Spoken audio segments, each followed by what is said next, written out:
room here at Ag and Open Space, and it looks like a lot of people joining on Zoom as well. So thanks for being with us today. We're just gonna start with our general member updates like we always do. So if this is your first time here, I'll call names in the room and on Zoom. And you can tell us what you're up to, what organization you're with, any upcoming events that you want to talk about or projects that you're working on. Yeah. So I'll get started. I think in the room, I don't think I've met you far corner here. Maybe not.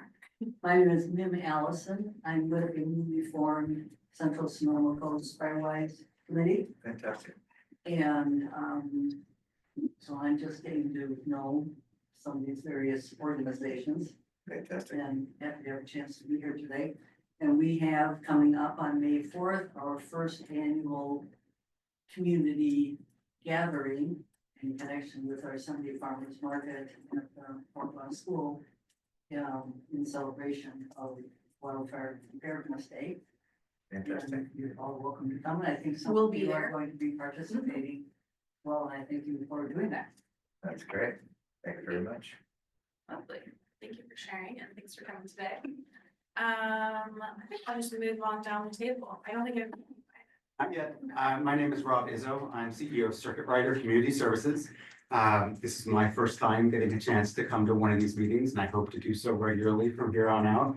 We've been really busy. Our crew has been out doing work with Town of Windsor, doing some cleanup around their bioswale, doing some tree pot cleanup, some facilities cleanup as well.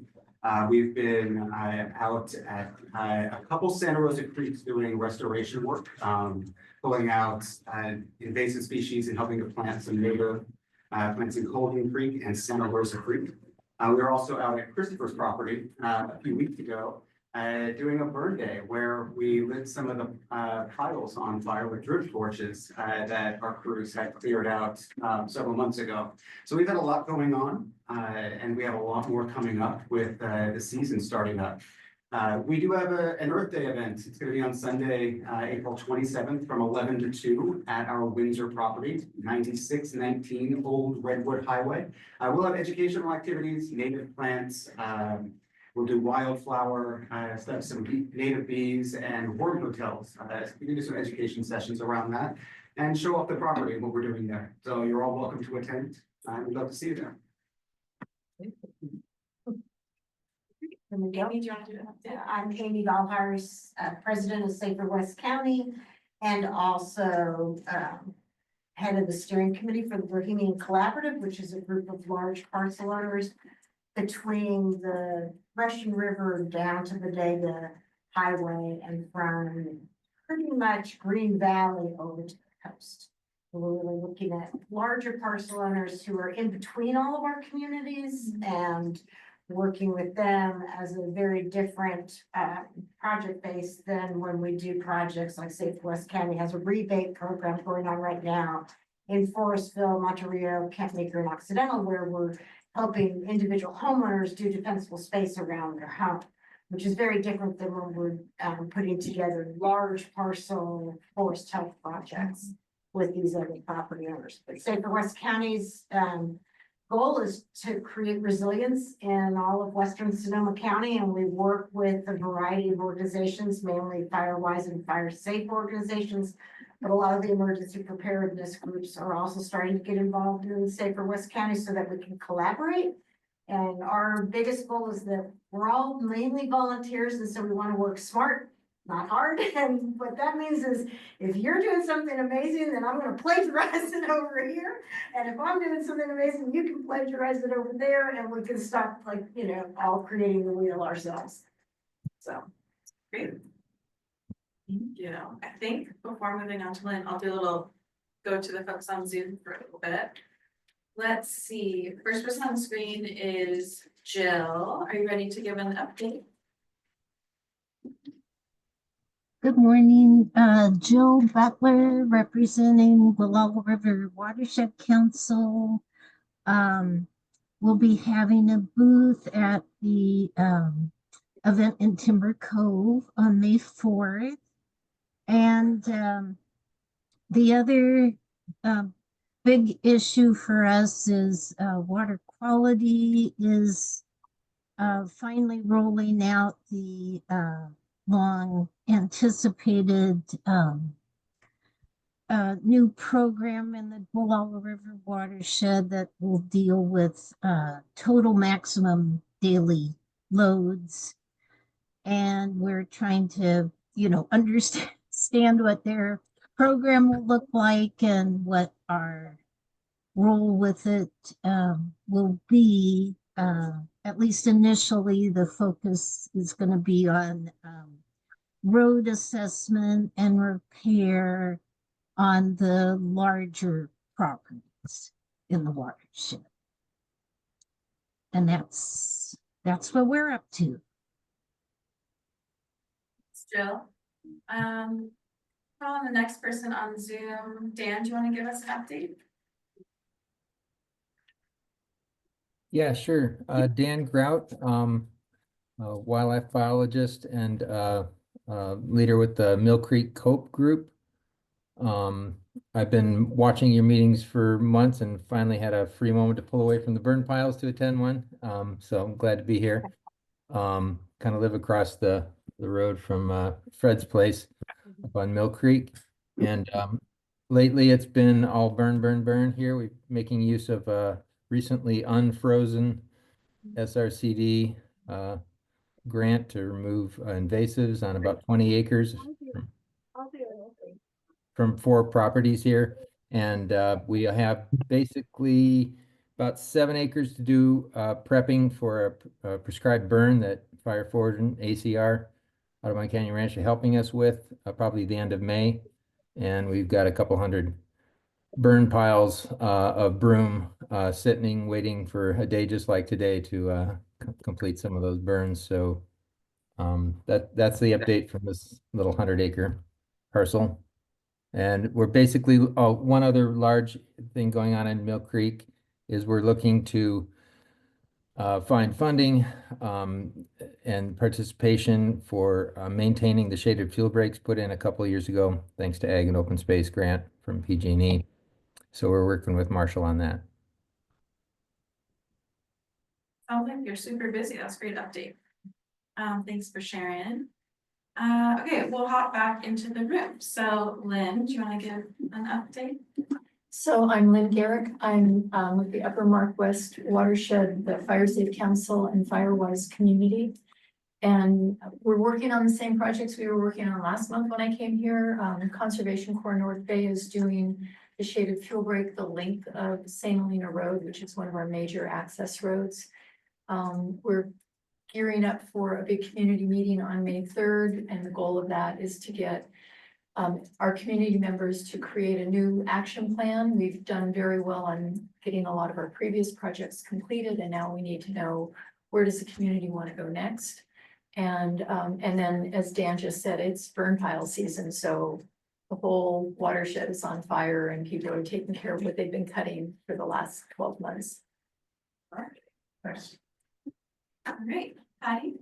I'm Patty Aaron. I'm with the Sonoma Resource Conservation District. We are going to participate in the Central Coast Wildfire Awareness Day on the 4th of May. And then also supporting the Upper Northwest group on May 3rd. We're just working on reaching out to various Firewise communities, fire safe councils and COPs. And then I also want to say it hasn't been put in the newsletter yet, but will in the next couple of days. The Good Fire Alliance Spring Potluck Barbecue is going to be on March 17th at Spring Lake from 11 to 3. March or May? May, sorry. Okay. I don't know what time it is. May 17th from 11 to 3 at the Lower Jackrabbit picnic area. Thank you. All right, we'll hop back to Zoom for a few updates. How about Arthur? Hi, everybody. Arthur Dawson, historical ecologist, live in Glen Ellen. I don't have much of an update. I'm not working on anything fire or forest related at the moment, but kind of at the back burner, I've got some ideas for papers I'd like to do coming out of the CAL FIRE work I did a couple years ago, looking at the history of vegetation and fire over the last 150 years. So yeah, I don't have much going on as far as, but I'm glad to be back. Haven't been in this group for a while, so good to be back. Thanks for joining us. I'll move over to Jason Wells. Howdy, everybody. Jason Wells with the RCDs here.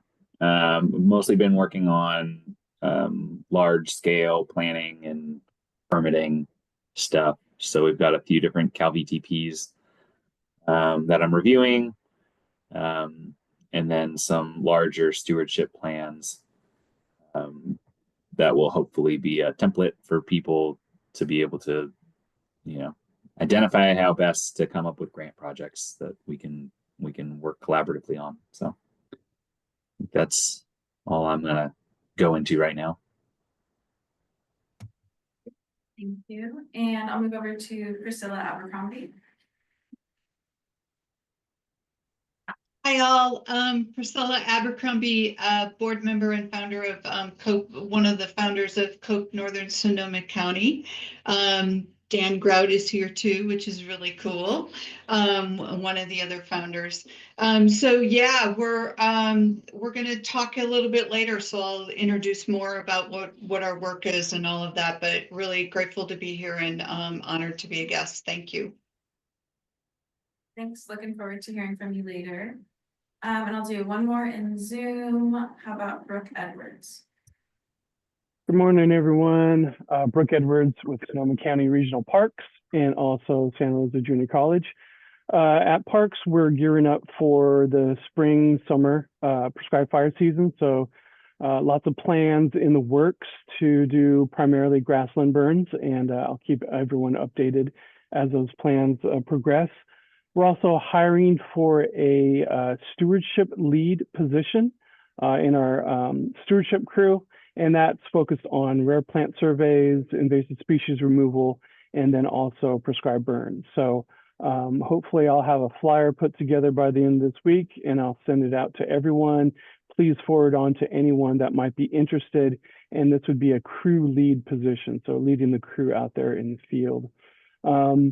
With the Santa Rosa JC, we have been working on the Wildfire Resilience Program, which is the internship program that occurs in Schoen Forest, where we train up the students to learn how to do fuels reduction, use prescribed fire, use chainsaws, all that good stuff. Very successful program. We've recently revamped the whole program. We've turned it into a class and a lab and an internship. So it all occurs on one day on Fridays like it used to. But now it's been incorporated into the Santa Rosa GC curriculum. And recently we've also received fiscal sponsorship from Northern Sonoma County Fire Foundation. So we can start going out and getting some grants to fund the program, to pay the instructors, to pay the interns. So we're going to be applying for the CAL FIRE Workforce Development grant pretty soon here. We sent out letters of support, asking a number of you for letters of support. If you're all interested in supporting the program, please get those letters back to us by next Monday, April 21st. And that's it from me. And unfortunately, I'm going to have to leave early today, but great to see everyone. Great. Good update, and that's really exciting news about the SRJC program. All right, so we're gonna pop back into the room, and Christopher, do you want to give an update? Sure. Hello, everyone. My name is Christopher Seche. I'm from Occidental. I'll just add to Rob, we're very appreciative of Rob and the circuit riders helping us burn about half of our 50 piles because the wind came up and it didn't look safe to continue. And even though it was a public workshop and we had a lot of volunteers, it's always good to remember that even when you want to get all those piles burned, we've got to be cautious. We only got halfway through. But then I turn up to the screen and I thank Jason and other volunteers who came recently to burn the other half, the other 25 piles. So that was 50 piles from last summer's work under our grant in Natural Resource Conservation Service on our conservation easement. Separate from that, working with Amy and Bodega Land Trust on stakeholder engagement with the Tannery Creek Reserve. Great, lovely. And I think in the background, I don't think I've met you either. My name is Brad Valentine, and I'm just a member of the interested public. I was in the forestry arena years ago, pre-retirement. That was a long time ago now. Both with CDF and with Fish and Game, and I just interested in forestry and fire issues. So just here to see what's going on. Fantastic. Thanks for joining us. Okay, and then Judy. I'm Judy Rosales. I'm the Executive Director of the Coast Ridge Community Forest. And right now, we're loving that rain, but it has delayed our projects. And so we're waiting for the soils to dry up enough so we can get back out there. We're working on a CAL FIRE grant project and a county vegetation management project in cooperation with that CAL FIRE grant. We have completed all the work that we could under our forest fire prevention exemptions, and we're just starting on our CAL VTP projects that was approved. I think at the end of last year or in January, that we haven't been able to really start work because of the rains. We're doing a project on Brain Ridge right now, specifically that was funded by the vegetation management program, and we're about halfway through. They're looking forward to getting back out there, and we expect that to be finished in about a month. We have archaeologists coming out to do the cultural surveys for the CAL VTP and Kashaya, and so we're in the middle of coordinating all of that. We also are going to be participating in the event at Fort Ross School under the Firewise community out there, Wildfire Awareness Day.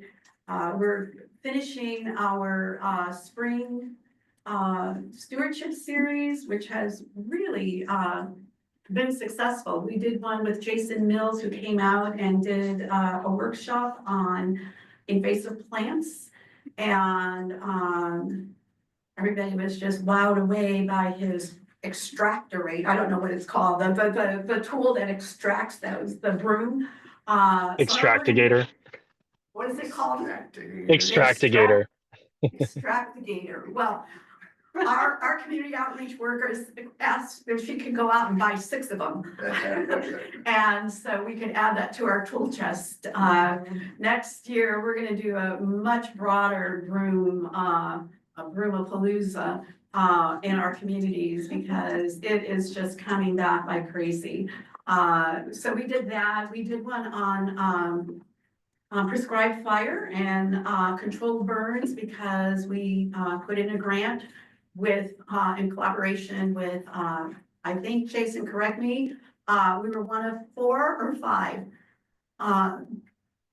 with the RCD. It was 5. Well, it was 5 areas, and then we dropped it down to 4 areas. So 4 areas with 3 different community groups, and one being done through like Northern Sonoma Fire. Thank you. So in that grant, it's a forest health grant, a CAL FIRE forest health grant. We have almost 400 acres of prescribed fire on controlled burns. And so whether we get the grant or not, we hope we do. We realize that we need to start really introducing our community to large scale fires, and 400 acres, we're looking at 100 acres on one of the subdivided ranches, the Bohemian Ranch, and another 325 on Moorheart Ridge, which is a major ridge in our community. So this was the first of several workshops that we'll be doing on prescribed fire. And it was a rainy, stormy, wild day for that workshop. And we didn't expect very many people. And we had over 30 people who came out. Nice. Yes, it was. And we had Marshall from CAL FIRE there. We had Ryan Claus from State Parks. and then Ryan Berger from the Jenner Headlands. And as a panel, they were fabulous. I mean, they really gave a great overview and I mean, people came out on dirt roads and storming rains, and so that was good. So we have another workshop coming up, a landowner assistance workshop this month, next Friday on the 25th. And Jason will be there with Genevieve talking about the and BFIT program. We have Sloan, I can't remember her last name, from NRCS coming to talk about EQIP. Roberta McIntyre from Fire Safe Sonoma. And then we just added Temra Costa, who's going to come and talk about their projects on wood utilization and some things that they have coming up. So that'll be next Friday.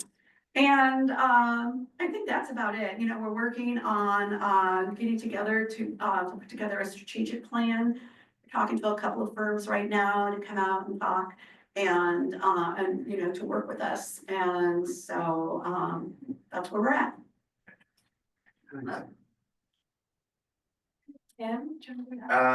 All right, hi folks, my name is Kim Batchelder. I work with the Sonoma County Ag and Open Space. I'm the Vegetation Management Coordinator. And there's moments in your career where you have to summarize what the hell you've been doing lately. And so fortunately, we had the National Fish and Wildlife grant that we've had for 2 years. They provided an additional, it was a total of $353,000, matched 1-to-1 by the PG&E settlement funding and other resources. They liked the work we were doing, so they added another $30,000 to our grant. How often does a grantor come to you and say, hey, can you use an extra 30K? And say, yes, we can. So we were able to add some extra workshops to that. But then every year they ask for a summary of the advances you've made. And so that was last week's work.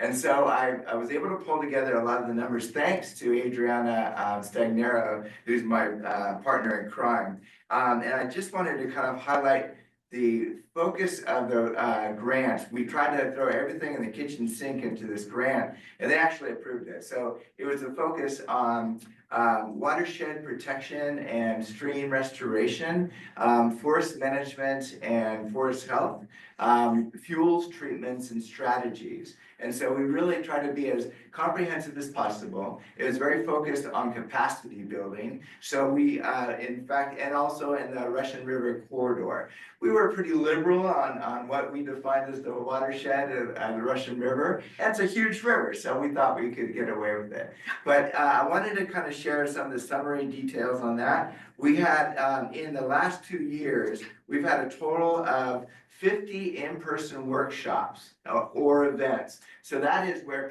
we're taking these the show on the road, where we're going to communities and being able to provide these workshops and get people to participate who are just around the corner, working in their forested ecosystem. So that was a really huge part of the focus of our workshops. We had 190 people who received direct technical assistance from one of our team. And so our team consists of Fire Forward, Sonoma and Gold Ridge RCDs, the Occidental Arts and Ecology Center, Sonoma Ecology Center. And so all these groups helped us to do this work. And so 190 people received direct technical assistance from one of those entities to be able to do this work on the ground. And then finally, of all the workshops and events and webinars that we hosted, 1,600 people participated in these events. And so that, to me, that is a huge sign of success. And this working group was one of the entities received funding to be able to do this work. So I'm super proud of all the work that our partners did, and we're able to get more landowners involved in order to get more action on the ground. So that's all I got. That's a lot. Yeah, it is fun. Thanks for sharing that summary. Okay, I think we'll jump back onto Zoom just to get a few updates, and we'll try to wrap up around 11:30. So we'll do some brief updates. Let's see. I think we haven't heard yet from Eric.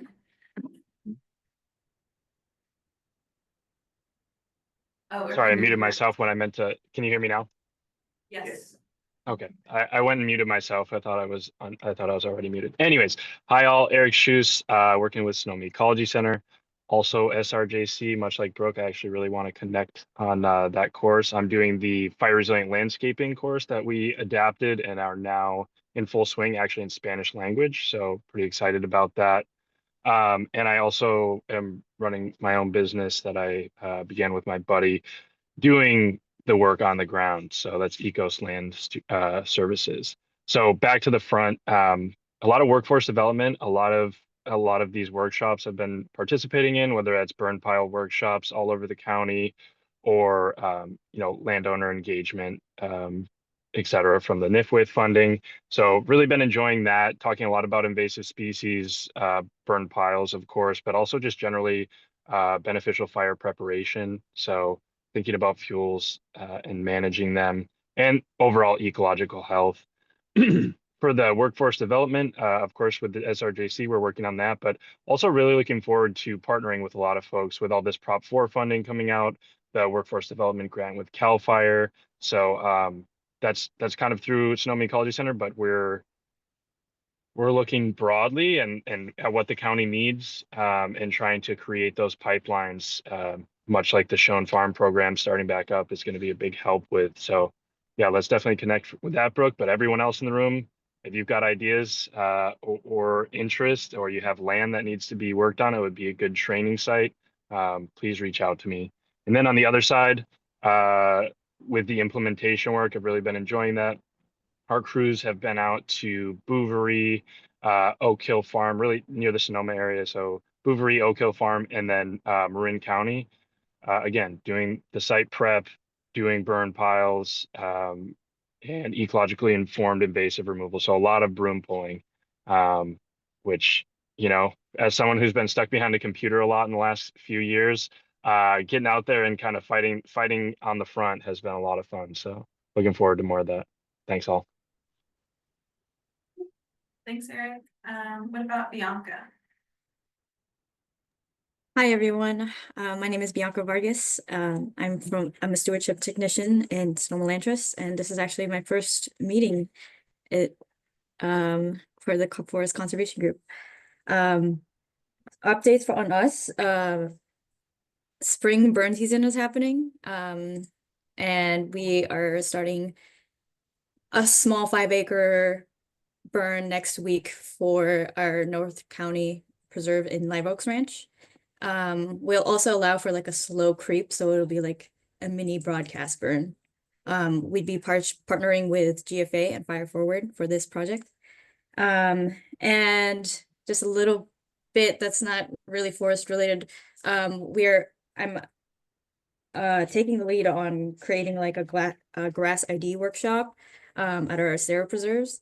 And I'm looking for kind of like a facilitator for that. So if anyone knows any like grass ID and is willing to teach our staff and also partners, please reach out to me. Thank you. I'm sure that someone here knows a good grass ID teacher. Let's see, what about Sophia Porter?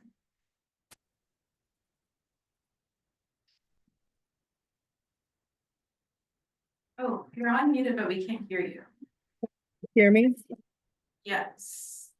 Okay, sorry. I've been having the worst time with my computer and not really registering my sound. Some things that we just wrapped up. I'm with the UC Cooperative Extension. I work with the outreach and education with our forest stewardship team and post-fire team.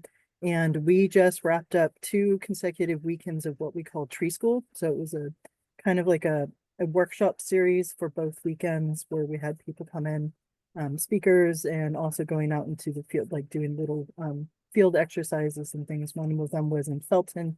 The other one this past weekend was in Oakhurst, and it was well attended and people enjoyed themselves. And I'll say we have some upcoming things. Some of them are a little bit more statewide, but they're online programs.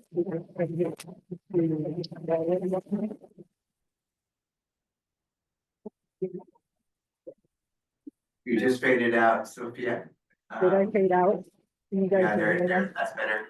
I'm not doing this doing that. Anyway, all right. Anyway, do you have? What's up? Do you-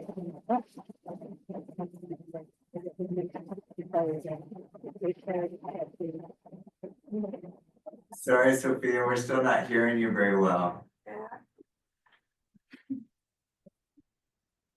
Can you hear us? I don't know, maybe as close to the mic as possible. I'm not sure if I'm that's trying to it. figure out, can you hear me at all? Can you hear me at all? That's better, a little bit better. Be louder than. Use your outdoor voice. I'm sorry, it's just not working today, Sophia. If you have any other updates, you can drop them in the chat. And then everyone will see them there. Sorry about that. Tried. Let's see. I think we made it through. Across the room. Across the room? Yeah, across the room. Oh, great. We have another person in the room and then a few more people on Zoom. So let's see. I'll quickly go to Shanti Edwards. Hi, everybody. I am joining the group today to actually hear Judy Rosales speak because Judy, you're one of my heroes and just really appreciate your great work on the Sonoma coast. I work for Sonoma Land Trust as the stewardship program manager, managing all aspects of our preserves and actually working on evaluating some new conservation projects in the coast region as well. And Bianca covered our updates. We've got lots of burns coming up this spring and of course scaling up for kind of the majority of that work taking place in the fall season with more burn piling and broadcast burning as well. But Judy, it's so great to see you on Zoom and just really appreciate your great work. Thanks again. Lovely. Okay, I think we have Stuart Mitchell still on Zoom to hear from.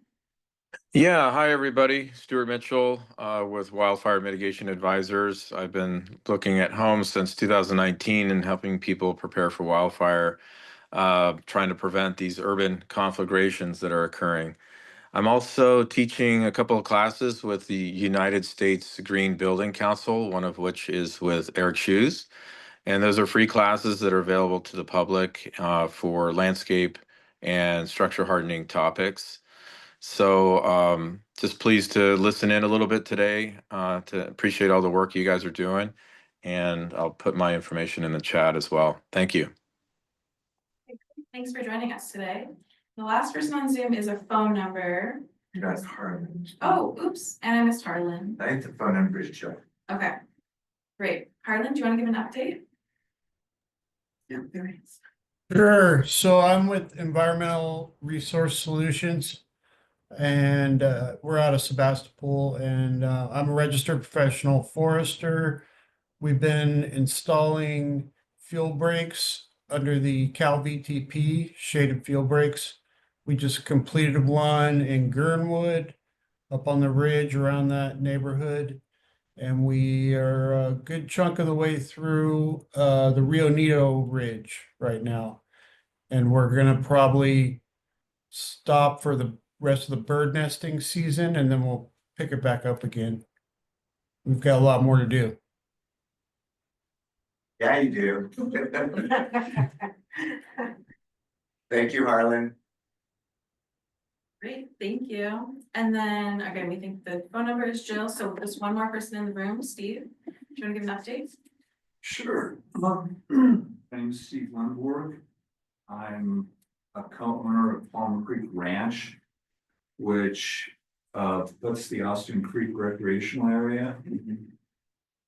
And we were hit by the Walbridge fire in 2020, which kind of just jumped through the ranch and didn't really nail us like it did Mona's Rill.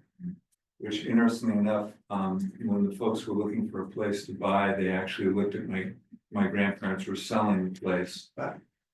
And I was shocked to see what happened to Mona's Rill. But anyway, it fairly looks like we had a fire. And this lovely plant, which was virtually eliminated, you could actually see through the forest 4.5 years ago. It's now come back, bigger and better than I've ever seen it before. My family's been dealing with this for 60 years.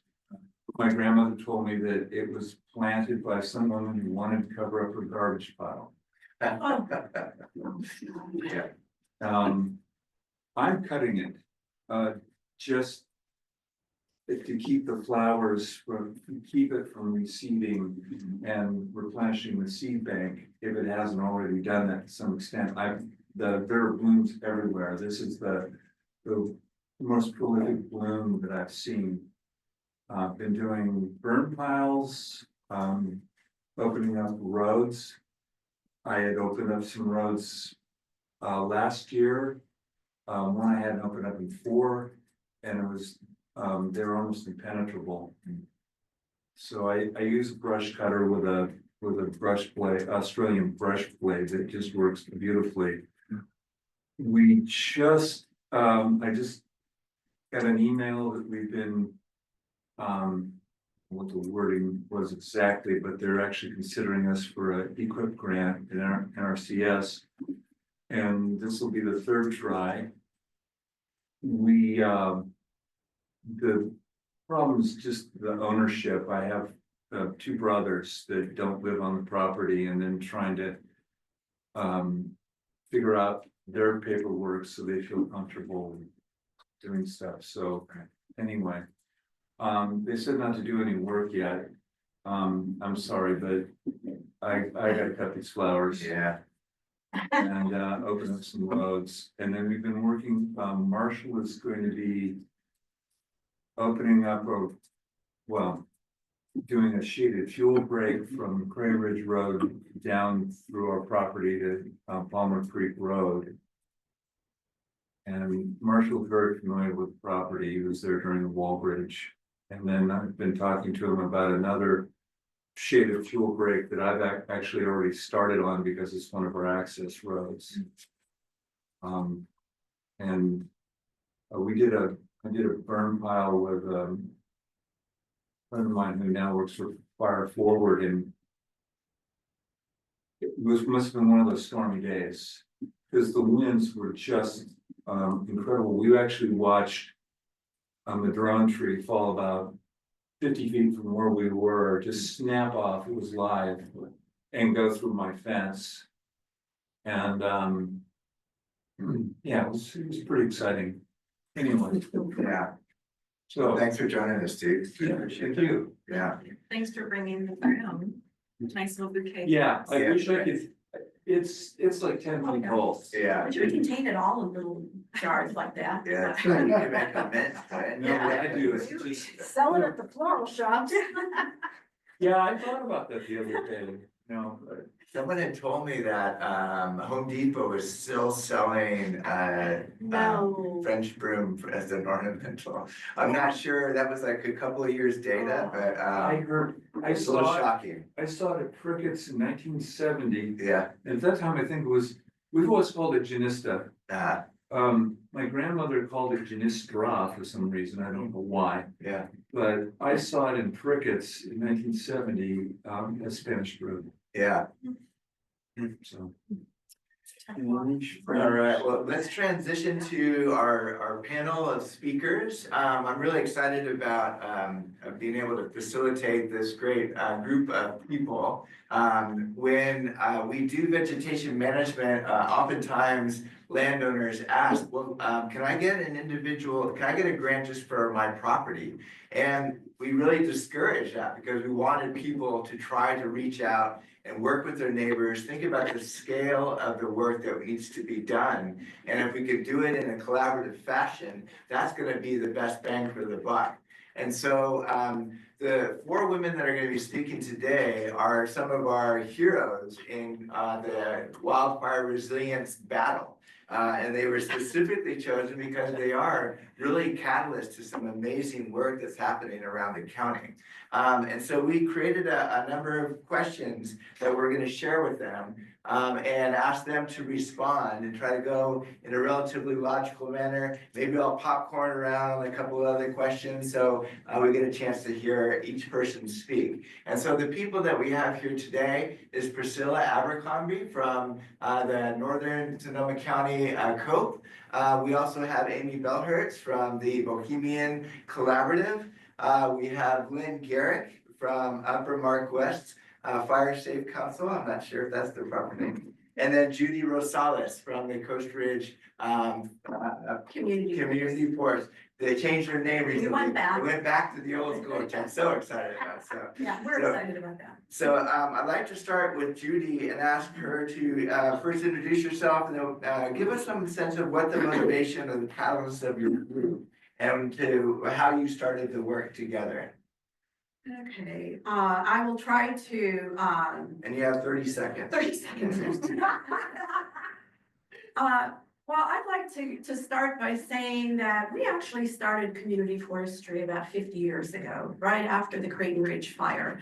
And that burned 12,000 acres in 1978. It burned down my house. And the community came together and we embarked on a forest restoration program that resulted in the planting of approximately 250,000 ponderosa pine trees on approximately 500 acres. We did that with Circuit Rider at the time and the community that came together. Fred Ufrat, who was just a baby forester. We were like one of his first jobs after becoming an RFP. We were one of the first CFIP, Cal Fire CFIP programs. And that's Forest Improvement Program. Thank you. And so that was huge. And after that, you know, we kind of evolved. We also did another project.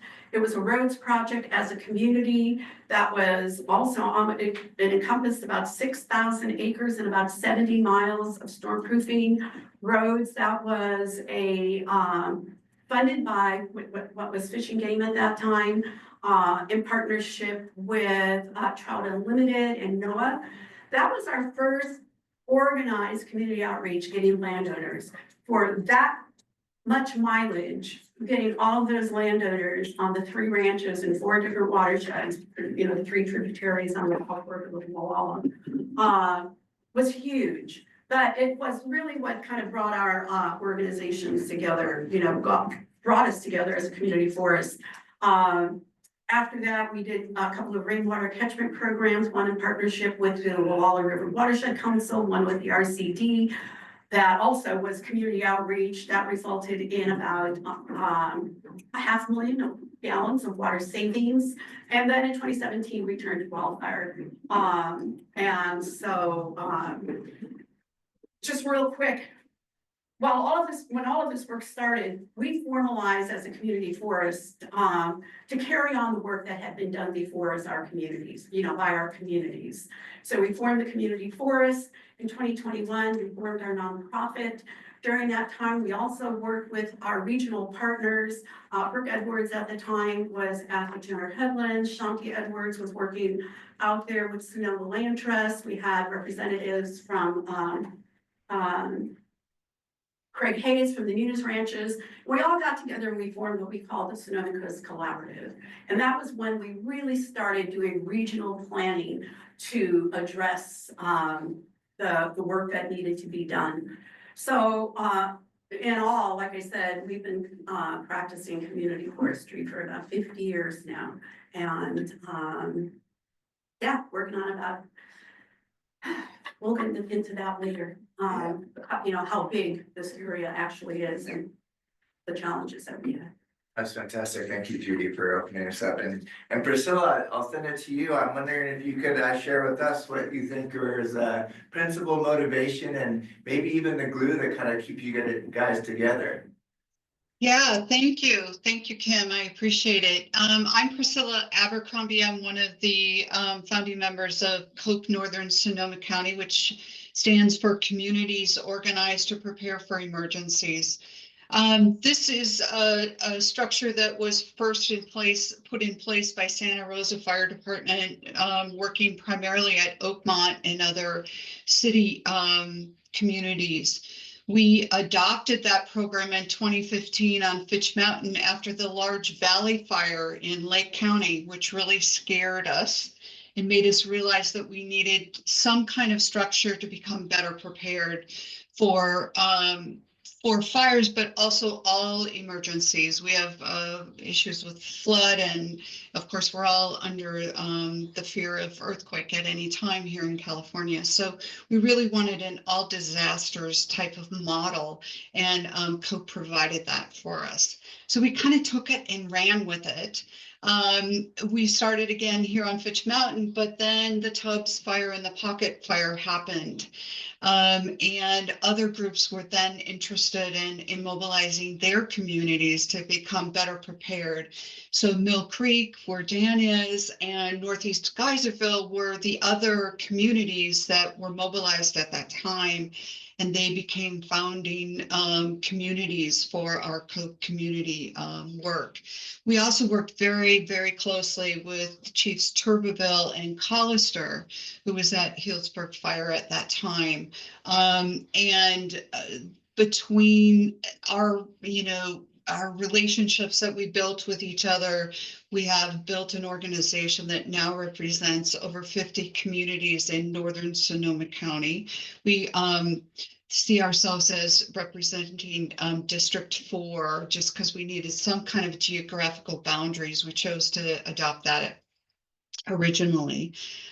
So we are now a 501c3 and very much a growing organization. I would say our superpower is our relationships. We're a grassroots organization. This has been chosen by people in the community to build the structure and become a relationship built organization. In other words, it is the relationships between neighbors that help us get things done and to help make our communities better prepared. So I can talk more about how that's involved in projects, et cetera, but you can imagine that how important it is to make sure that the community is well informed and mobilized to respond to the opportunities that are available for us to become better prepared, whether it's a shaded fuel break or whether it's to be informed and ready for an upcoming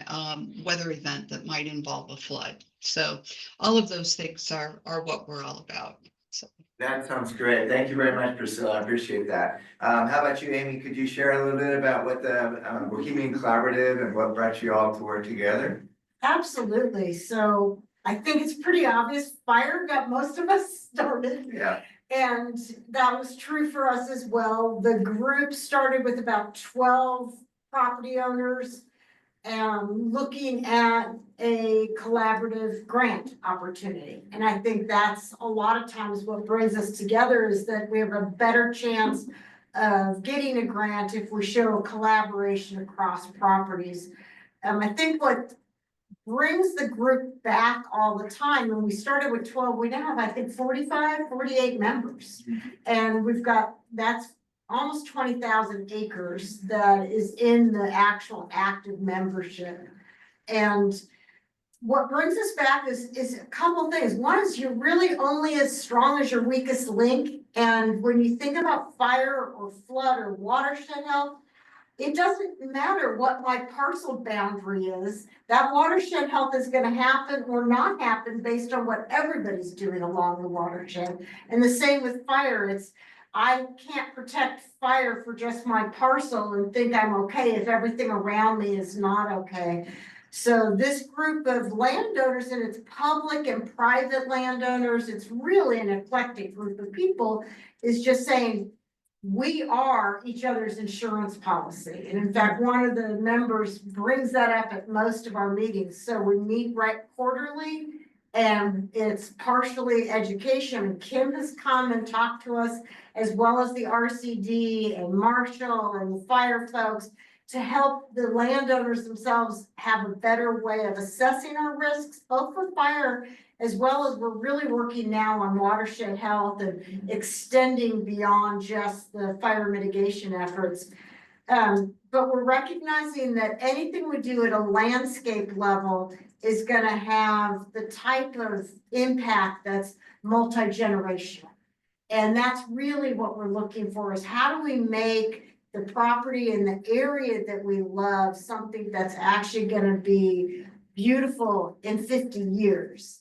And because we're taking that sort of long-term and wide-scale view, it's helping us to actually start to identify projects that people can work together at small scale. Maybe it's 4 or 5 landowners together within that 48.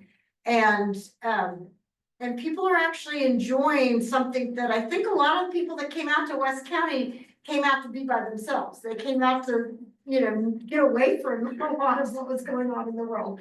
And I think there's a reversal right now. People are actually really enjoying the fact that they're working together and that there's a bigger cause. And so I see this as a momentum that's growing, not something that we're having to push. And, you know, the fires have been devastating in this county, and yet they have created an impetus for collaboration that is well beyond, I think, what any of us really knew was possible before it happened. So I feel really blessed for where we are right now. And I see the group that I'm working with within the Bohemian Collaborative as very active, very motivated, and a group that, you know, different people are holding up different pieces of it. It's not singularly driven, which is also super important for the sustainability. And Judy, I would love to hear some of how you've had a group go that long, because I think the sustainability nature is probably the most important piece. For sure. This isn't a one and done problem. Yeah, right. You know,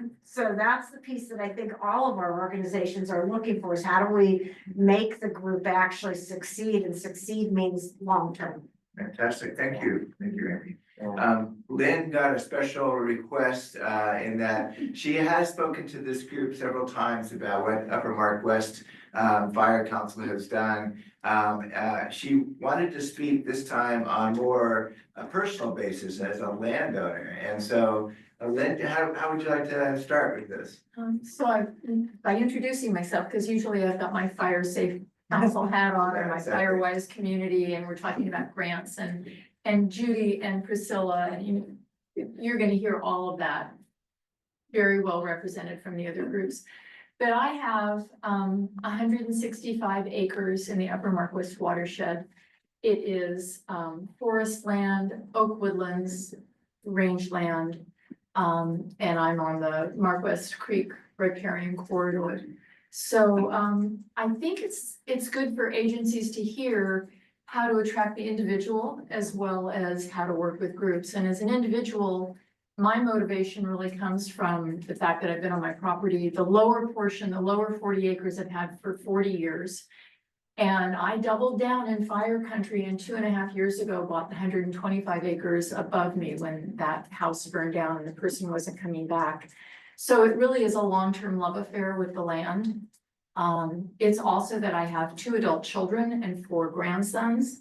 So I think on the individual landowner level, the legacy factor is really, it's important to me that I make this land, get it in its best condition so that they can maintain it, and it will be a pleasure for them rather than a burden. Especially given the Tubbs fire damage that came through. I want to say that I think the glue that keeps me going is really this group and other groups like this. That I come here every month because I learn something new that applies to my community as well as to myself. And I have that relationship with Sonoma RCD. I think that Sophia's here from UC Cooperative Extension. I must be a slow learner or a lifelong learner because I've taken the forest stewardship class 3 times in 7 years. It's a 6-session Zoom and in-person course that has been invaluable to me. And every class, every cohort has had different membership. So and every field trip that they have done has been excellent. Every field trip that the forest working group has done has been excellent. So I think attending those field days and participating in those endeavors, and also NRCS, National Resource Conservation Service, that I ask people all the time for help. And I know that the agencies need landowners that want help, and the landowners need the agencies, but we don't always connect. So part of my role in the Fire Safe Council world is to make sure that what I learn from you all, I take back to them. And whatever resources I find in this group, I share with them. And so that's kind of the glue and the resources behind the individual effort. That's fantastic. Thank you very much. I appreciate that. Priscilla, I'm gonna take the next question to you. If you could describe one successful project, and I know each one of you has 25 successful projects, so this is the challenge. What is the one project you feel really represents the type of quality and impact that your organization has completed? I'm gonna be a bad girl, and I'm gonna say that there are multiple projects that we do, and it really depends upon the community and the needs of the community, what kind of work we're doing in that community. When we first started as an organization, the thrust of the work that we did was around communication, you guys. Because remember, after the Tubbs fire, nobody knew what was going on. Nobody got communication during that period of time. So that's where the thrust went in the beginning, was trying to set up communication, and we used GroupMe as our main way of communicating amongst our fire agencies and our community leaders. But we've come a long way from there, and through doing pre-attack maps and fire risk signs, to doing a lot of preparedness education, of which we continue to do, trying to keep it fresh and keep people engaged. We have also embarked on kind of preparedness being one of our major areas, and our second area being vegetation management, and working very closely with Northern Sonoma County Fire and Marshall Tuberville on having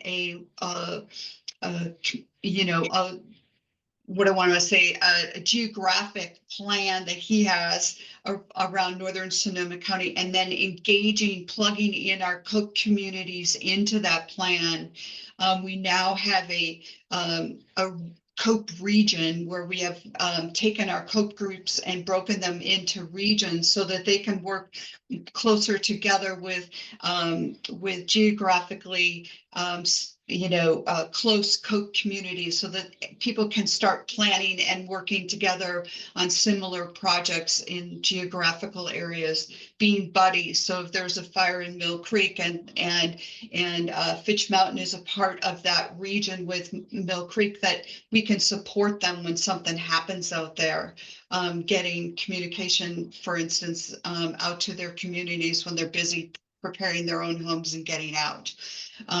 So that's the kind of work that we're working on now, is really digging in deeper, making sure that we're trying to get to those hard to reach folks, are really vulnerable community members who may not have been so easy to get involved in COPE. We want to make sure that we get our disabled, our Spanish speakers, our homebound folks, our seniors involved and engaged and prepared, so that they have a plan when the bad stuff happens. So I would say that that's kind of our project right now. Does that help, Kim? Did I do That's was that too bad? I'll give you a hall pass on that one. Not following Priscilla's lead, but I do really appreciate the comprehensive nature of the work you guys do. But Lynn, maybe you can define a project that was successful in your mind. And Okay, I'm gonna narrow this down from 3 to 1. 3 that I came with, 1 that I'll speak about. I think the key to success for myself as an individual landowner is really having a forest management plan. And part of that lifelong learning process, I had 3. I had 1 before the fires that I got through a CPIP grant. Then Sonoma RCD, after the fires, came and offered to do a post-fire revamp of my forest management plan. And then when I acquired that extra 125 acres, RCD came back and did a combined forest management plan.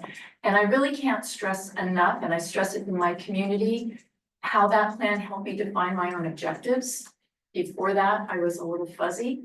How it introduced me to funding sources, and it has enabled me, and actually now 4 of the 5 properties on the road that I live on all have forest management plans. So now we represent about 800 acres of forest management planned property, and we have that more of that scale that you're talking about. I wish everybody in our watershed had a forest management plan, because it enabled me to get an EQIP grant. It's enabled me to get for RCD to come in and do significant work on my property that I could never have afforded to do myself. And so I'm gonna say forest management plans is a key to success. Okay, thank you. It's pretty concise. I appreciate that. Amy, how about yourself? What would be a project you consider a success? I'm gonna give you 2. Yeah.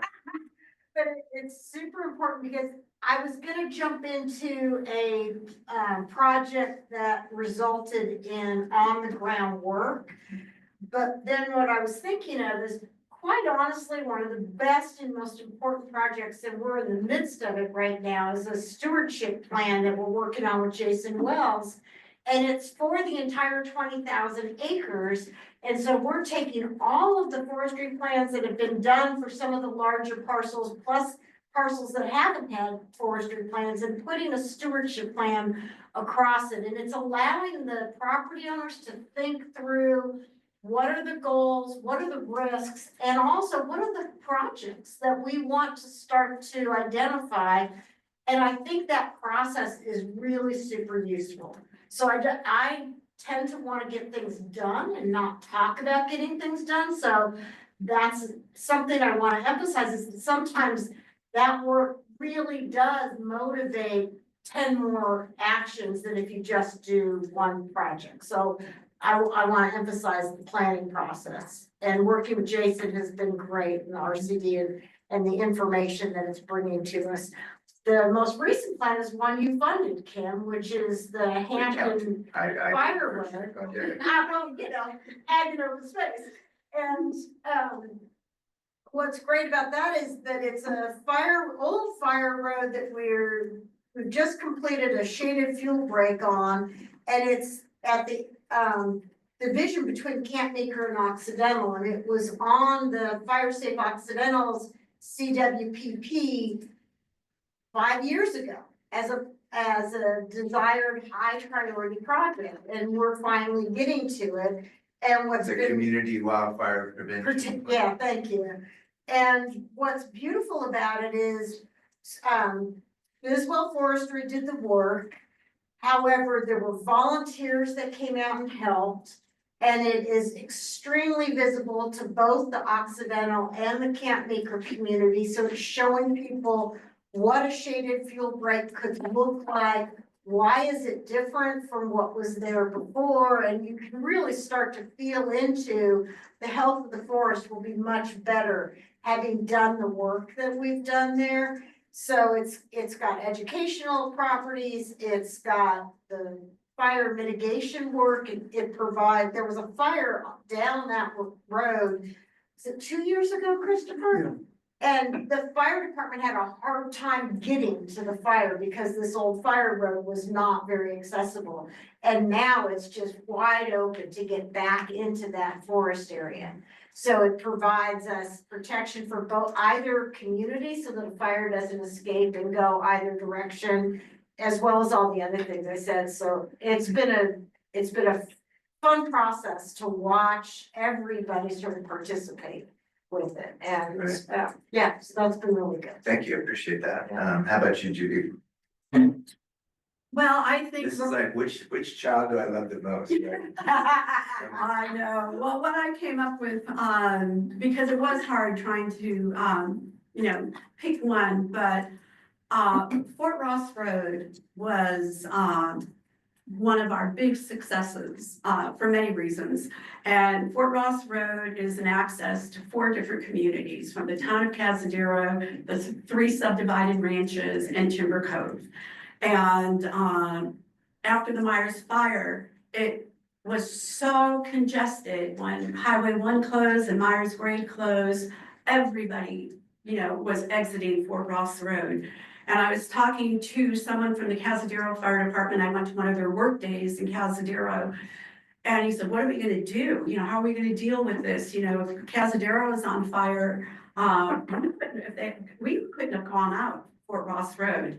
And we only have 3 bridges along that whole road. So we met with the 3 fire chiefs, from Casadero, Fort Ross, Timber Cove, Marshall, and Brooke Edwards was there, Shanti Edwards, the work that she's doing on Sonoma Land Trust properties along Cass Highway. So we got together and we really came up with Fort Ross Road as a road that needed to be addressed. And that project was it was a great project, 9.3 miles, 63 landowners. And, getting the landowners involved, had its own specific challenges. Some people didn't want anyone on their properties doing any kind of biological or cultural surveys. Some people, they were absentee, but we had to get, and we got all the landowners but one. So Fort Ross Road became our poster child and a demonstration project for our community. Because as people drove down that road, we would get calls and emails, they were bringing food to our forest workers on the road, thanking them. And what it did is it cleared the way for all of the other work that we were doing, that we have done since. Because when people saw that, they wanted to be a part of it. It was a multi-benefit project that provided safe evacuation during the summer, but also during the winter, because fallen trees, fallen branches. We all live on dirt roads off Fort Ross Road. You don't go out in the winter without a chainsaw in your car. And our fire services are on call 24/7. And during that first winter after we did that project, they only got 1 call. And, Marshall came out and we talked about, just the benefits of this road. And the community thanked us, the fire services thanked us.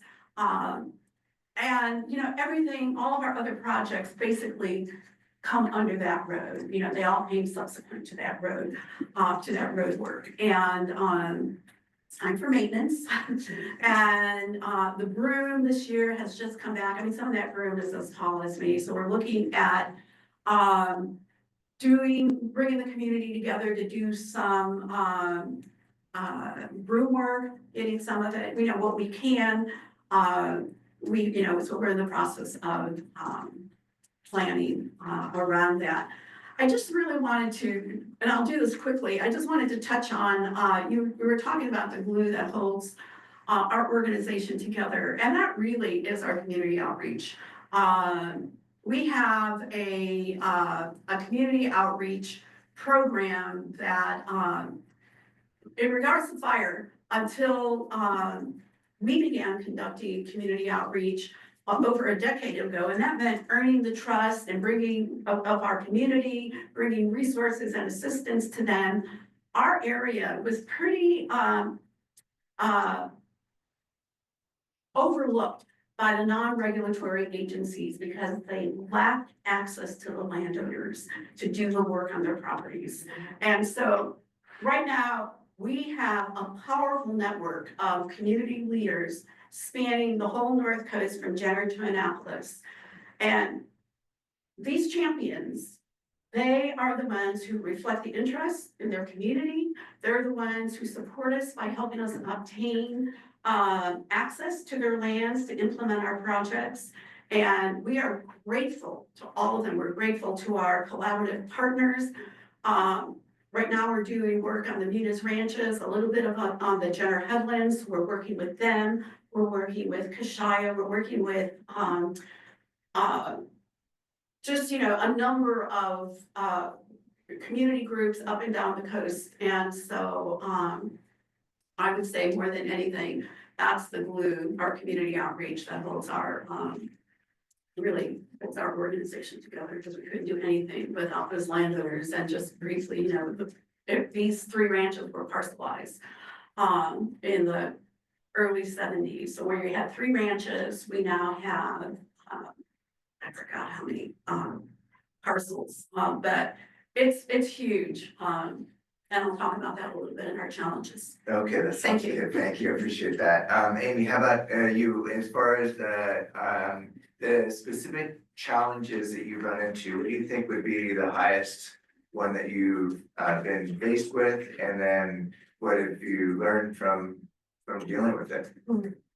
I think for the Bohemian Collaborative, the biggest challenge is that everything's driven by volunteer work. And so different from a lot of the agencies that you all participate in, where you've got a staff, you've got an ongoing sort of project management.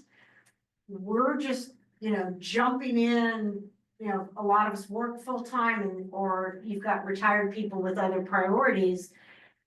And landowners who are busy doing their own land, right? And so you're trying to get the attention and the time of a lot of people who actually have a lot of other priorities. And I think the fires always get people's attention for a period of time. And I have found that with the large parcel owners, there's been a much more consistent sticking with it, because they are looking at this as a long-term investment for their property. But that's our biggest challenge. Yeah. And so for us, it's the regular meetings and bringing new information and keeping it worthy of their time. That is the opportunity and the challenge. Yeah, nice. Yeah. Priscilla, how about you? What would you say was one of the biggest challenges you faced, and how have you learned from it? This time I'm just gonna be a good girl, okay, Kim? I just want you to know. And what she said is what I would say. I mean, that was really exactly what our biggest challenge is keeping people interested, keeping people engaged over the long term, sustaining those relationships when there's not a fire happening.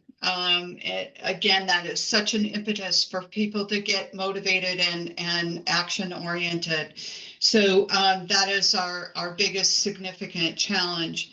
And what we're learning from that challenge is that we need to be creative about ways that we support our leaders. And, you know, we've developed some videos, we've developed handbooks and very easy step-by-step ways for people to engage their communities and to do this work, making it as easy as possible for people, because everyone is a volunteer in our organization as well. So that is such a huge challenge when people are not being paid to do the work, but it comes from the heart. So really connecting the heart again with people that we care about this land deeply, we care about each other deeply. So what can we do to be safe? And that using that as a motivation for the work that we do, because it is very heart-centered work. And so we've been lucky in that we just recently got some AmeriCorps fellows on board. So we have 2 neighbor to neighbor AmeriCorps folks to help us, because we don't have any paid staff. And we will continue to develop shovel-ready projects so that when funding is available, we are ready to go. That we're not trying to make up a project to match a funding opportunity that comes before us, but that we have ideas and projects ready to go. And that's another one of our ways of dealing with these challenges that are before us in this particularly difficult time in our environment living here in the United States. So that's my I piece. think that you've channeled your inner Ben Nichols, Kim Batchelder, and Marshall Tuberville by saying you are planning ahead of time and not just waiting for a deadline. So thank you for that pitch. I really appreciate that. That is a really great perspective. How about you, Lynn? What is a challenge that you feel like you've really had to face, and what did you learn from it? I think the challenges for me, and I think they're also the challenges that our other landowners have. I'd say the first one is really defining my own objectives. That after the fire, I sought out a lot of information and had excellent, brilliant people come to my property. But depending on what their personal point, and I have to go back to say, I had no background in this. I was a bad science student in high school and I've never gotten any better. So a person who was passionate about prescribed fire would talk to me about prescribed fire. A person who's passionate about restoration would talk about restoration or fuel reduction or logging. And I felt initially like I needed to do all these things. They were all important. They were all well represented. And then it took me a while to a long time, to sift through that and figure out that as brilliant as they all are, that it's my property. And I'm the one that needs to balance those objectives, and that I don't need to do everything all at once. So the defining of the objectives, and I'll go back and say the forest management plan, each time that was the basis of it, was what's most important to me? What are my priorities? And that went along with, I think the other challenges for all of us is to be patient, that we want it to look better. We want it to be better, and we wish that it could happen yesterday. And the truth of it is, our funders, their ability to bring funds to us is a long process. I now have an EQIP grant. It was a long process from when it was approved to when I could actually do something on the ground. When RCD is out there looking for money, they're applying for grants. I talk to them about things that I hope can happen in the next 5 years, not in the next year. And I think all of us, as landowners, the patience and the willingness to believe that what's important is to do something every day and to pat ourselves on the back for what we do, and to be proud of what we do on a daily basis. So those are the challenges I deal with every day. I appreciate that. Judy, did you ever have any challenges? No, not many. We're working with landowners across the region on the North Sonoma coast that encompasses about 91,000 acres. And so managing a planning effort of this size and complexity was a huge challenge. And what we did is we divided the region into 2 planning units.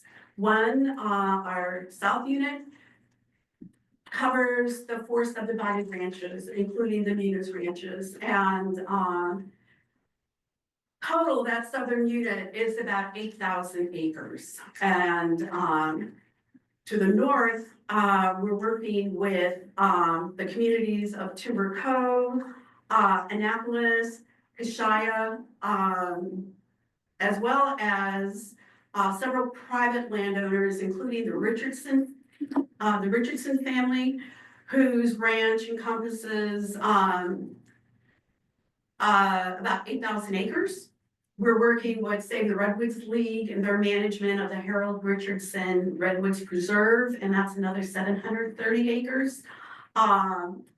And this unit covers approximately 460 square miles. And everything but the Sea Ranch. They do their work independently, but we share resources with them. So by breaking our planning, our region into 2 units, we just hired someone who's going to do the community outreach from Timber Cove North. And then we have a community outreach worker who is 3rd generation, and she's been working with us now for a couple of years. Some of you may have already heard from her on different occasions. Her name is Melissa Bushner. And so between, Melissa's gonna be working with a new person up north who is gonna start doing outreach up there. We've been approached by, the North Sonoma Coast Fire to do some work up there. Marshall, and our forester Matt Green and I went out there. We did a community meeting and over 45 people showed up. First one ever that they did up there.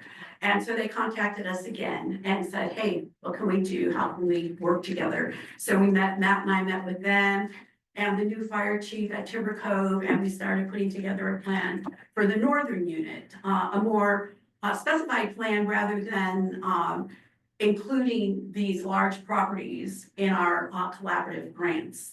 And so trying strategically to look, how are we going to work in all of these communities? How are we going to manage the community outreach that is just so important to getting landowner buy-in?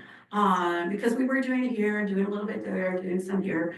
And this has really streamlined our process. I mean, it's amazing at how it just really took off and started moving, and allowed us to really achieve some good successes. And so that was a challenge that we addressed, and that was the solution that we came up with. Can you describe what you're doing when you say community outreach? Is this a one-on-one phone call? Is this email? We start with community outreach meetings, and we have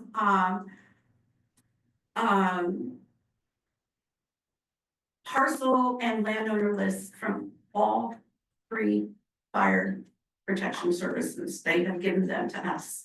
So thankfully, we have someone like Matt Green, thank you, Matt, who will then go and get us all the information we need, and he'll map all of these projects that we're working on. And then our outreach workers, then we know who to contact for the projects. But what we do at every one of our community outreach meetings, whether we have a project going or not, we have a landowner participation form that we have always available. So you attend, we talk about if you want us to do work on your property, if you're interested, just sign this form. So we have a spreadsheet right now of all landowners who have participated and who have signed these forms, so that when we are doing a project, the work is already done because those landowners have already agreed, and that's just to participate.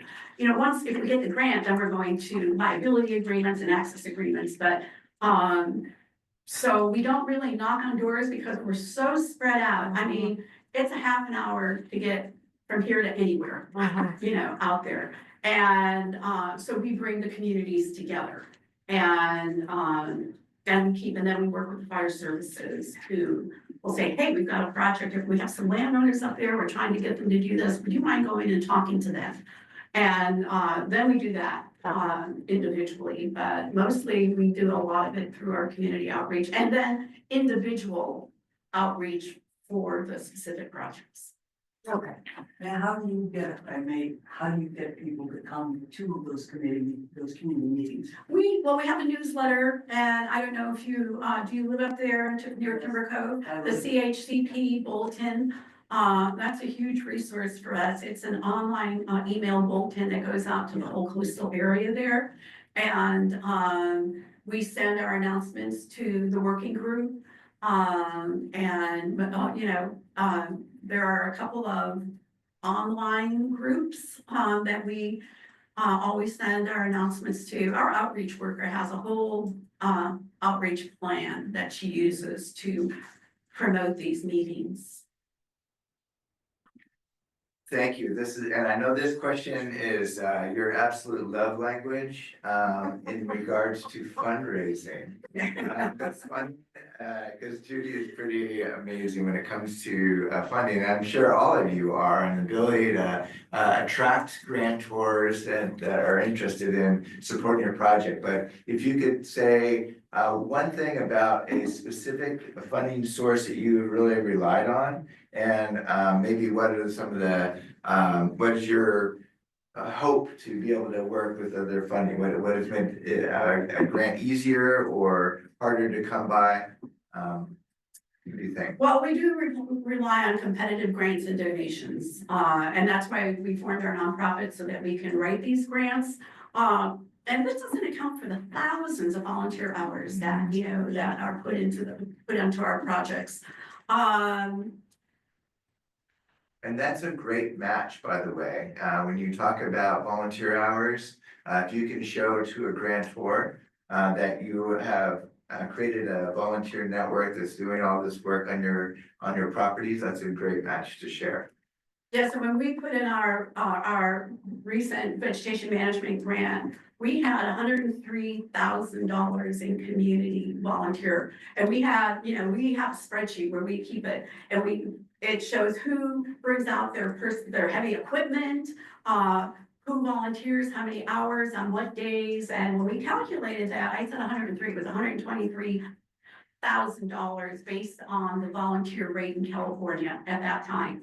So being able to submit that spreadsheet with our grant applications has been very helpful. And when I talk about volunteers, I also want to include our board and Matt Green. Matt, thankfully, he lives there, so he's invested in the community, and we could not put these grants together without him. He does all of the mapping and the vegetation classification and everything that we need to do before we even submit grants, so he's not getting paid for it. We also recently got Fred Dufrat on our board, and has been just invaluable in his personal relationship to all the communities. And Fred brings his own skills. You know, he teaches forestry, he does a lot of networking, he puts us together with, you know, potential funders. And he and Matt work together so well together. And those are volunteers, you know, so Fred's helping me do fundraising right now, Matt's helping me do fundraising. But I do want to really point out that we put in this collaborative grant with the RCD, and I have been working with Christine, their executive director, on other potential partnerships and funding possibilities, and we're really looking at building that relationship. I feel we have a good one with the Ag and Open Space District through Kim, who's been out, you know, to our projects, but creating and building this partnership with the RCD is really a good step forward. And for me specifically, because I'm planning on retiring at the end of next year, as soon as we close out our CAL FIRE grant, you know, my work right now is really looking at capacity building and what do we need to build capacity to sustain this organization. And Christine is working with me on that. She's been working with me on some documents that I've been working on. So partnerships and funding is just invaluable. They really speak a lot, and as many of you know, the funders are looking for collaboration. So. Thank you, Judy. How about you, Priscilla? What do you think has been funding source that's really helped you along with that has really been useful for you to get the work done? Yeah, I think that there are, you know, again, there's kind of two areas, right? Our outreach and education piece, FactNet has been extremely helpful. I don't know if you are all aware of Fire Adapted Communities Network. It's a national organization of which we have partnered on a number of different grants, including Smoke Ready. Great organization to work with. But the second piece has been our vegetation management, and of course, you know, working with Kim on 3 different Ag and Open Space vegetation management grants, and working very closely with, you know, Marshall, and his vision for what he has for our area has been pivotal in that. But then again, having our homeowners and our landowners in those COPE communities that are targeted areas for our shaded field breaks and other evacuation routes and et cetera, our vegetation management plans, those have been pivotal. It's just those relationships, as Judy has said, just fostering those relationships with our fire agencies, local government, nonprofits in the area. Again, being able to reach some of our Spanish speaking folks has been really important. And the only way we can do that is by having our nonprofit partners who have relationships with those folks involved in some of our work, and we're doing that right now, trying to get more preparedness information out there. But, you know, as I've said, our shovel-ready piece of this has been really important. So we have 8 Firewise communities within our Cope Northern Sonoma County region, and those action plans that those communities that have come up with in relation to their Firewise community application has been key in having shovel-ready projects that our fire agencies have been collaborating on, ready to go and ready for, again, looking for funding. So whether it's CAL FIRE, PG&E, foundations, donations, those are all places that we have sought out funding. Okay, thank you, Priscilla. How about you, Amy? Do you have any specific funding sources really been valuable for you to be able to do this work? Well, all of the funding sources have been valuable. I think our partnership with Fire Safe Sonoma being our fiscal sponsor has been invaluable, because even though Safer West County is a 501(c)(3) and we take in donations, we have not been at the level of being able to do the fiscal sponsorship. And so Fire Safe Sonoma has been our partner in that. That's been huge. And the other thing is that we got a grant from one of our members in the Bohemian Collaborative for a project manager. And having somebody on a paid position who was helping landowners to work together and identify projects has absolutely exponentially allowed us to move forward on things that we would not have been able to do as fast with just volunteer work. And I think that's probably, in my estimation, for all of these organizations where the capacity could be supported by the county or any other agency, is to help us have some level of staffing that keeps consistency, that manages that process on an ongoing basis. Because, you know, when I'm working full time and I'm also spending 30 hours a week on Safer West County stuff, and then something happens at my business and I get extremely busy there, there's a lot of things that just sit still until I come back to it. And that doesn't allow for the type of consistency and momentum that organizations need to thrive. And it also means that, you know, we've got these external deadlines for grants, but lots of times we don't even know the grant's there until it's really late, and then we're doing the 11th hour thing, which obviously the shovel-ready projects, Priscilla, are the way we've got to be, and we're working really hard at getting ahead of that. But if we had somebody that, they don't have to be full-time even, but if we had somebody that was consistently working those things, they would know further in advance and get us moving, I think, in a more organized fashion. Yeah. So whether it's an executive director or an administrative staff, or like what I have at the Bohemian Collaborative, which is a project manager, any of the above would make all of our organizations, I think, more effective, and the outreach to community members more consistent. Yeah. I would like to provide an opportunity for folks that are on the call, either on Kim, can I Zoom. say something about funding? Sure, yeah, go ahead, Lynn, yeah. I just want to come back to funding for a second, because I think there are resources that are valuable that aren't about money. I'm really lucky that I live on Marquest Creek, and there are reasons that Sonoma Resource RCD want to protect the creek. But there are but I have property, and I heard someone mention it this morning. I have CCNB come and they do their chainsaw trainings on my property. Doesn't cost me a dime. It gives them a training area. We do workshops on my property. RCD is foraging seeds, native seeds on my property. We collected acorns to reforest communities that have burned down.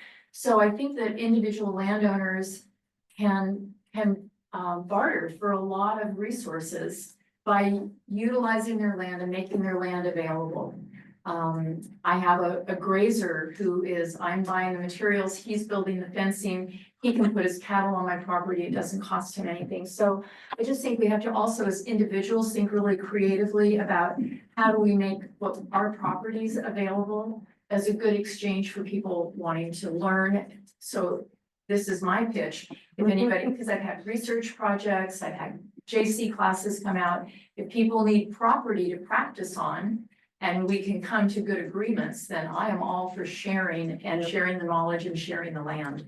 That's a good perspective. Yeah, it's really good, yeah, because we do the same thing, we bring, people out to do demonstration projects on individual landowners' properties, and, that kind of thing is invaluable. Stephanie Larson has come up and worked with our community grazers, and, so, yeah. I know what you mean. Fantastic, that's great. And so, yeah, I just wanted to open up the channel for people to be able to fire some question out at our panelists. And if there's anything specific that you wanted to ask the panelists, this is your time. So please either raise your hand on Zoom or in the room. And Chris, you are our first candidate, go ahead. One of the really big issues for nonprofits is succession planning. So I'm curious to hear from any of you on, you've used the word multi-generational, where you have an opportunity of people that are going to continue. There might be your brother, sister, your children dealing with individual parcels, but for you that are in collaborative arrangements, we're all getting older, and most of them, I look around, I see on the screen and here, how are you addressing, you all want to sustain this work and keep it going. So how do you address or think about the whole succession planning of this kind of work? Anyone? I can answer this quickly. We're talking about that right now in one of our HOAs because we are an aging community. And so we're talking about that. My daughter and her family moved to Creighton Ridge. So between us, we have about 1,200 acres at the top of Creighton Ridge. And so we're looking at how are we going to manage that property when something happens, I don't know, I had a heart attack in January. And it really opened up that question of what are we going to do with this land? Of course, my daughter's going to inherit mine, but they own their own 2 parcels. And so we just had this discussion last night about how are we going to care for this land, and what are we leaving to our grandkids? So their kids, my grandkids, and so we're gonna bring that up at our next HOA meeting and hopefully have someone come in and talk about that. Judy, you also spoke about wanting to retire next year, and I'm wondering what are you doing in your collaborative organization to plan for that and have a succession plan? We're working on, that's part of our organizational plan as well. And of course, we are looking for someone to replace me. And it's how are we going to keep this organization going without me? Because I've worked on this. Most of you have been involved with the working group for the last 10 years. Know how many years it was just me holding that organization together. And the only thing I did was I did annual forest stewardship workshops. And that's how we kept people involved. But once we formed the nonprofit, now we really need to look seriously at this as a business and how are we going to sustain it into the future. And so we are, again, reaching out to a couple of firms who are going to come and talk to us about how to manage. Thankfully, again, I keep coming back to Matt Green. Matt has been my partner in crime since the beginning, 2007, when we formed our community forest. And so we've been working together, looking at different ways and what does this organization need to continue to sustain itself into the future. It's a process. Yeah, sure. So no plan yet. We don't have a plan yet, no. I don't even think we would have started talking about it if I hadn't had that heart attack. I thought I could just keep going. Apparently I can't. Priscilla, yeah, go ahead, please. Yeah, really excellent question about succession planning. I think there are a number of ways to go about this, but it's always about trying to find new blood, right? Getting new people involved in the work that we're doing and younger people. Same kind of thing, you know, a lot of retired women in particular who are doing the work of our leadership. And myself, we have term limits on our board, so I'm getting ready to go off the board. And as one of the founders and the person who's been the CEO, pretty much like Judy over the last 5 years, 10 years, I guess it is now, huh? This is a big transition for our board and for our organization. One of the things that we have tried to do, at least at the leadership level, is make sure that each one of our communities has a co-leader. That it's no longer acceptable really to have just one person. And that's been one of the ways that we've ensured some succession. In case one person becomes ill, then the community at least has that other person. And the same with our neighborhood leaders, making sure that there's a buddy system always in place. And I think that's another way that our region, coming up with our regional geographic areas for the COPE, is another way to ensure that there's a buddy system in place so that someone's got your back if something happens. So those are some suggestions that I have just from our experience, but it's a tremendously difficult time to find people to join boards and to be involved. I think people are very stressed out right now and really aren't looking for new opportunities to spread themselves. So again, appealing to people through the heart, the heart of the work that we're doing and why it's important to people is going to be really important to getting to recruiting new board members and getting people involved in the work that we're doing, reminding people how important it is to be connected as a community right now and connected with our land. So that's my 2 cents. That's great. Thank you for that. Are there any other questions that people would like to share with our panelists? You can always ask another one if you need one. Let's see if anybody else would like to share. How about on the Zoom? Folks have any questions they'd like to share with the panelists? Go ahead, Dan. Yeah, I wanted to follow up a little bit on Amy's suggestion, and I think Lynn, and I think we've all thought about it if we haven't spoken about it, and that's, is there any possibility in these budget cutting difficult days of actually having an employee of either one of the nonprofits or one of the county organizations that has secure funding, of having that person assisting with some of these maybe monthly check-ins with the COPE leaders to say, how are your priorities coming? Is there anything I can help with? Where maybe their time, one paid position or a part of a half-time paid position, is them to dedicate X hours to each community organization that requests help, whether it be Northern Sonoma County COPE or smaller Firewise communities, to help make progress on how's that grant application coming, or what are you working on now, or can I help you with some of the paperwork you're trying to do in the evenings and weekends. I guess above and beyond just the outreach, kind of a regular maintenance. How do we keep momentum moving forward so that when various community leaders are drawn to family or their own work, or they just get spread too thin, as we all have been, there's somebody there to help pick up the ball and at least not forget about it, or maybe it's just a pesky, helpful reminder. Hey, this deadline is due, next month. Can we help you with this? At any rate, I just throw that out there as an action item for greater minds than mine to try and identify even if it's a short-term funding proposition, a 2 or 3 year position like that to help the various nonprofit orgs keep their momentum up seems like it'd be a good thing to.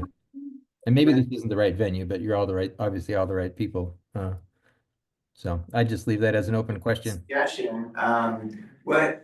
As I shared with you the results of the National Fish and Wildlife Foundation grant, that was part of the purpose, is to provide technical assistance, but largely to landowners.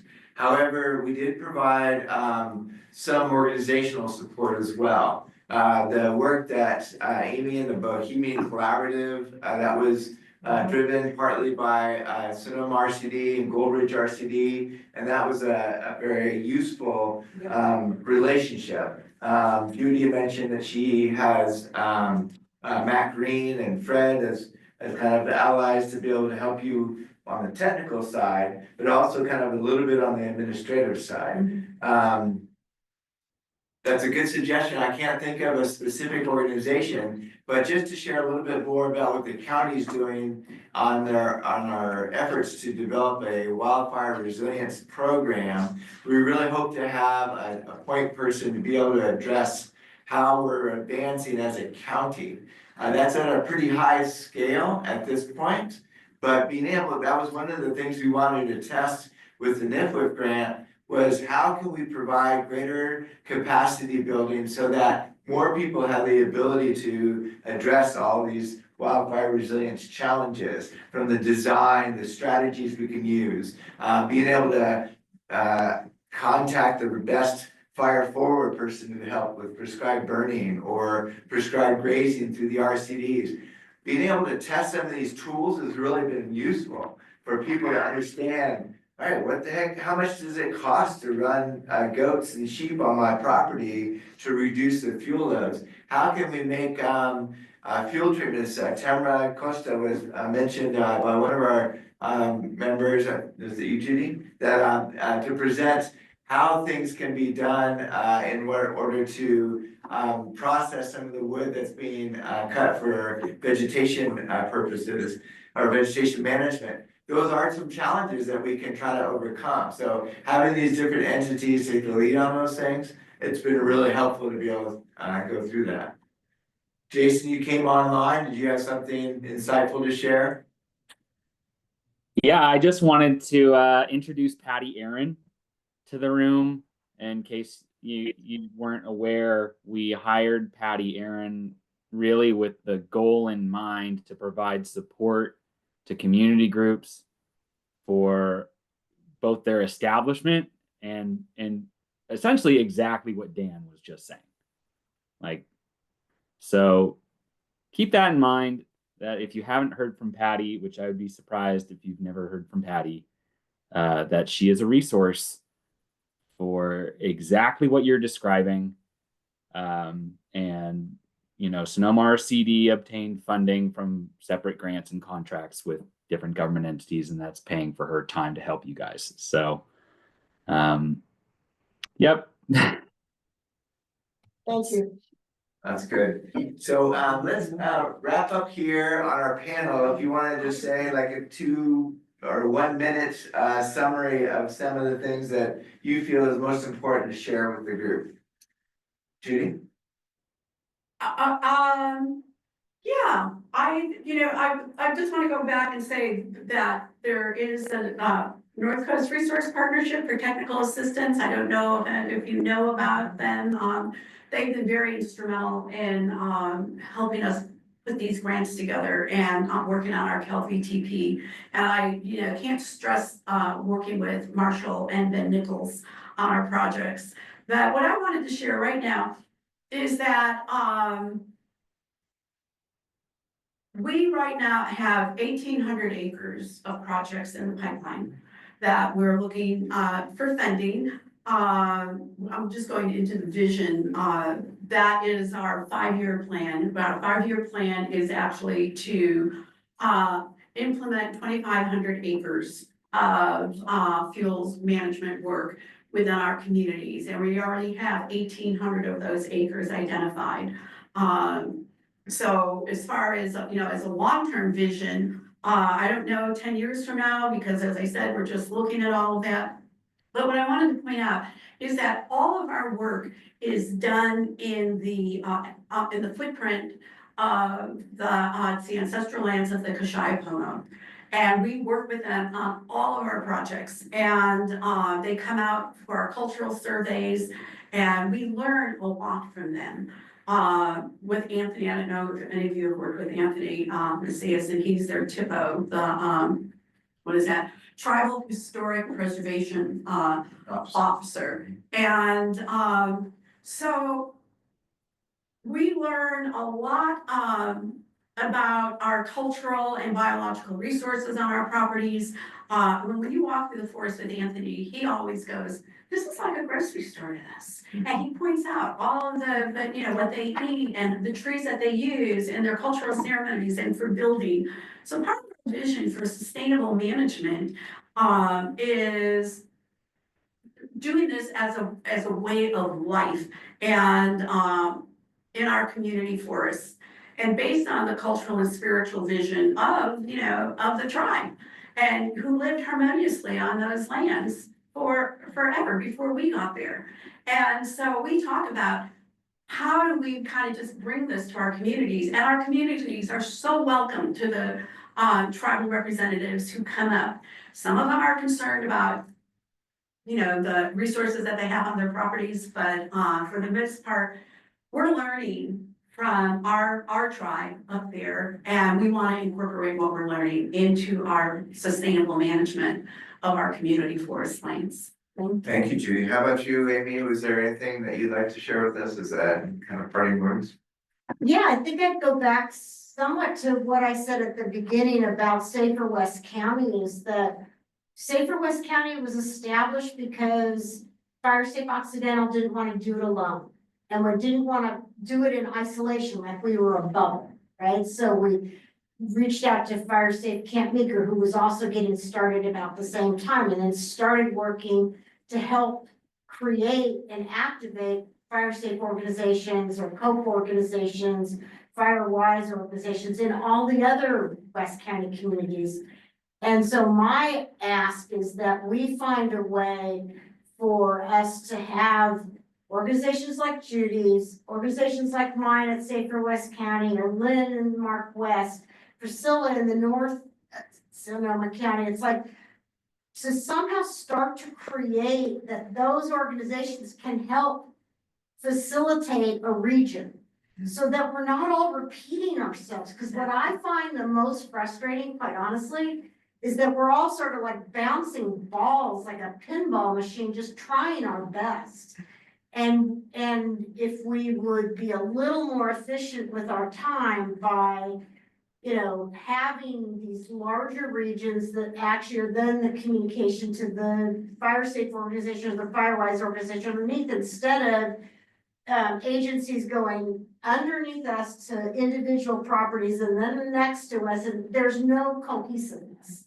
And so I would love to see some kind of a countywide organization where Priscilla's running the north side.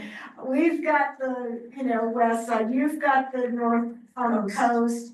And we're actually learning from each other, and we're not repeating things, and there's some coordination, and we're also not competing as much. Like this recent CAL FIRE application was a Safer West County and North Coast and a Mark West through the RCD, and we were all part of it, as opposed to us competing. And thanks to Jason Wells, who recommended that, as opposed to us all just sending in competitive bids, right? I think that's the goal, is that we get less bouncing marbles and more coordinated effort. You know, I'd like to just add something. I can't remember Penny's last name from Williams Rural. Cyril. Yeah, it burned down, but Penny and I would get together once in a while and talk about just what you're saying, you know, how are you doing this and how are you doing that? And, you know, we found it very helpful. Yeah. And I think that I went to the event out there in November, October, I think, and met with a lot of you on that tour. And that was wonderful, being able to see what you were doing, learning from what you're doing, learning from others who were there. And I think that's how we keep doing it. And I think a lot of that also revolves back to the working group, you know, because there are so many of us who are involved doing a lot of this, and this sharing of information is so important. And you're right, we don't want to be reinventing the wheel. Right. That's fantastic. That's why we're here. We have you here, is that you're able to share your nuggets of information. So Priscilla, final word. Yeah, I love the discussion. Absolutely. The collaboration would be wonderful. I'd love to see us all come together. That would be great. I am touched by the people in the room and the wonderful work that people are doing, and it inspires me to keep doing it. Despite the times that can be really hard. And again, the environment right now is a really challenging one. So I'm grateful that all of you are out there with your expertise and your again, your care about this community. It inspires me, and I'm grateful that you're there, and I hope that we can continue to work together. And on that note, I think it's really invaluable, the lessons learned don't stay in a black box. And so that is really why the Forest Working Group was created, was to reach out to landowners, provide a resource, multiple resources. It wasn't driven by agencies, it was driven by this desire to improve the county's forests, try to improve the overall health. And so at the landowner scale, that's hugely valuable. The county can't reach out to every landowner, so we're really relying on these collaborations. And so the Forest Working Group was founded by folks like Dee Swanhauser, Fred Ufrat, Jill Butler, all these folks who had their feet in the fire, so to speak, on trying to improve the overall health. And also Sonoma Land Trust was instrumental. Amy Chestnut was a huge part of that. So having this ability to bring these folks together, to have these discussions once a month, we meet for 2 hours and we get a huge amount of information from each other. So that's why we try to do this. To complete our mission, I have a meeting in 3 minutes. Rose, can you share the next event we have? Yeah. Great, okay, super quick. Thank you, Priscilla, thank you, Amy, thank you, Judy, how about that, all right. Thanks, everyone. We do have an in-person event coming up on Saturday, May 3rd. It's our spring field tour, and so Brooke Edwards, who was here earlier in the meeting, he's gonna be our tour guide as we go through the Monterey Redwoods Regional Park and Open Space Reserve.